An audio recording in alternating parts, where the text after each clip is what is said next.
never slow up, no I don't take shit. I got no love for the fakeness. If you wanna play tough and wanna hate this, I'll always show up. I don't ever slow up, no I don't take shit. I got no love for the fakeness. If you wanna play tough and wanna hate this, I'll always show up and make a statement. I don't ever slow up, no I don't take shit. I got no love for the fakeness. If you wanna play tough and wanna hate this, I'll always show up and make a statement. Everything. Marc Marquez telah menjadi salah satu pembalap tercepat di awal GP Spanyol ini dan namanya sudah masuk dalam daftar akhir pekan ini. MotoGP Spanyol yang akhir pekan ini menjadi tuan rumah sirkuit Jerez Angel Nieto mengawali Marc Marquez dengan sangat baik. Pembalap Gresini itu mengawali pagi hari sebagai pembalap tercepat kedua, hanya di belakang sang kakak, Alex Marquez. Sore harinya, Marquez berada di urutan ketiga, mendapat izin langsung ke Q2 dan meninggalkan perasaan yang sangat baik untuk akhir pekan.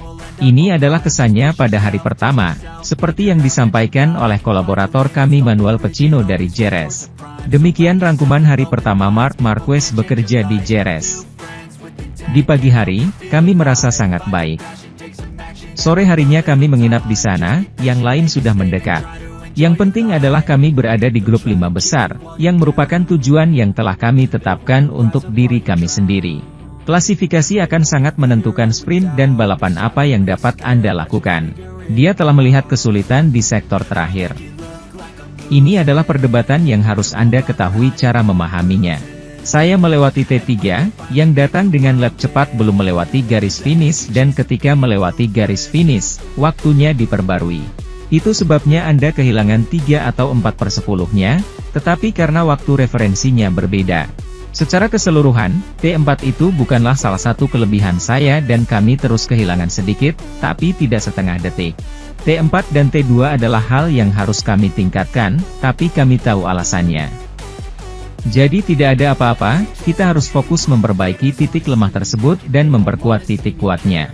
Semua pembalap menempatkan Marc Marquez dalam pertarungan akhir pekan. Ya, saat ini kita berada di antara 3-4 itu. Kita akan lihat besok kapasitas evolusi apa yang dimiliki masing-masing orang, dan itulah yang akan menandai akhir pekan ini. Dan klasifikasi apa yang akan ada. Sementara itu, Maverick Vinales memecahkan rekor sirkuit Jerez dengan sisa waktu 10 menit pada latihan Spanyol Jumat ini. Namun di menit-menit terakhir Pecco Bagnaia memperbaiki waktu dan mempertahankan rekor terbaiknya. Pembalap Aprilia itu terus tampil manis, usai mencetak double kemenangan di sprint dan balapan minggu di Austin. Jumat ini di awal Grand Prix Spanyol Maverick Vinales meraih waktu terbaik kedua dan lolos langsung ke Q2 setelah selesai. Sebuah sesi di mana ia menunjukkan kecepatan spektakuler, yang menempatkannya langsung di antara favorit untuk memperjuangkan kemenangan akhir pekan ini. Ini merupakan hari yang penting bagi saya, jelas di Jerez kami ingin melakukannya dengan baik. Secara historis sirkuit ini bukan salah satu yang terbaik bagi saya, tapi saya siap dengan motornya, semuanya berjalan baik, tidak ada rahasia. Saya melihat diri saya memiliki Marin dan saya sangat menantikan hari esok dan mendorong diri saya lebih jauh. Kecepatannya juga sangat bagus, ini bisa ditingkatkan sedikit, tapi saya pikir ada 2 atau 3 pembalap yang menghasilkan sedikit hasil. Bedanya, soalnya kalau prakteknya ada yang mulai dengan yang medium, ban, ada yang soft, dan agak sulit memahaminya dari luar. Tapi kalau ambil kertasnya langsung kelihatan. Ternyata pembalap yang menurut Maverick memiliki kecepatan terbaik bersamanya adalah Marc Marquez yang sangat kuat, dan Pecco Bagnaia yang kuat. Menurut saya keduanya juga akan menjadi kandidat barisan depan grid. Dan berjuang untuk meraih kemenangan. Meski Vinales memperbaiki catatan waktunya dan memecahkan rekor, ia melakukannya setelah mengalami terjatuh yang tidak mengurangi kepercayaan dirinya. Alex Marquez memimpin latihan bebas pertama Grand Prix Spanyol yang berlangsung akhir pekan ini di Jerez, di depan saudaranya Marc Marquez. Wildcard Dani Pedrosa, ke-7, adalah KTM pertama yang mencatat waktu. Marquez bersaudara, Alex dan Marc, memimpin setang Ducati GP23 pada sesi latihan bebas pertama Grand Prix Spanyol yang dimulai Jumat ini di sirkuit Jerez. Marc Marquez memimpin sesi tersebut hampir sepanjang 45 menit, tanpa mengganti ban, yang berakhir dengan 19 lap. Alex Marquez, sebaliknya, memutuskan untuk memasang satu set ban lunak baru pada menit terakhir untuk mencatat waktu 1:36.630 dan memimpin latihan pertama ini. Bahkan dengan waktu yang lebih baik dari posisi terdepan tahun lalu, yang diraih oleh Aleix Espargaro dengan 1:37.216. Pemenang besar dari Austin, Maverick Vinales, finish di urutan ketiga, yang finish hampir 6/10 di belakang pembalap pertama, sedangkan Aprilia lainnya, Aleix, berada di urutan keempat. Franco Morbidelli berhasil finish di posisi kelima, menegaskan bahwa sedikit demi sedikit ia semakin selaras dan menjadi yang pertama bersama Ducati GP24.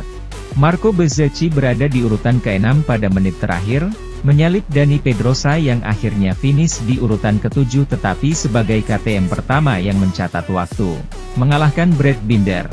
Pemimpin kejuaraan dunia Jorge Martin juga berada di urutan ke-9 tanpa mengganti ban di seluruh sesi, menutup 10 besar Pedro Acosta, yang selama satu putaran mampu mengikuti Pedrosa di lintasan pada bagian akhir latihan, seperti niatnya.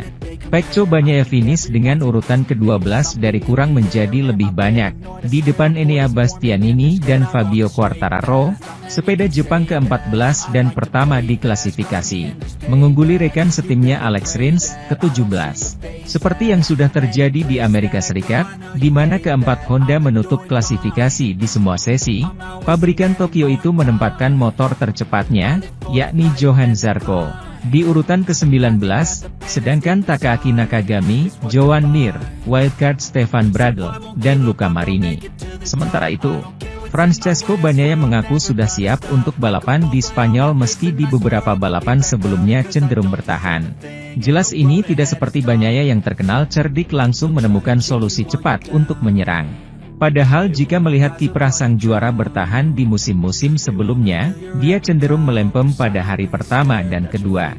Namun, saat race hari ketiga, Minggu, Bagnaia seolah mendapat mukjizat, karena tampil sangat mengesankan. Karena itulah, murid Rossi ini bisa mengumpulkan banyak poin lewat hasil-hasil manis di main race. Hanya saja di 3 balapan MotoGP 2024 kali ini, Bagnaia cenderung defensif. Satu nasib apes yang menimpa sang juara bertahan adalah ketika terlibat clash dengan Marquez. Sejak saat itu dia mencoba main aman demi mendapat poin di tiap seri balapan. Dalam 2 Grand Prix terakhir, kami selalu tampil bertahan, kata Bagnaia mengutip Crash.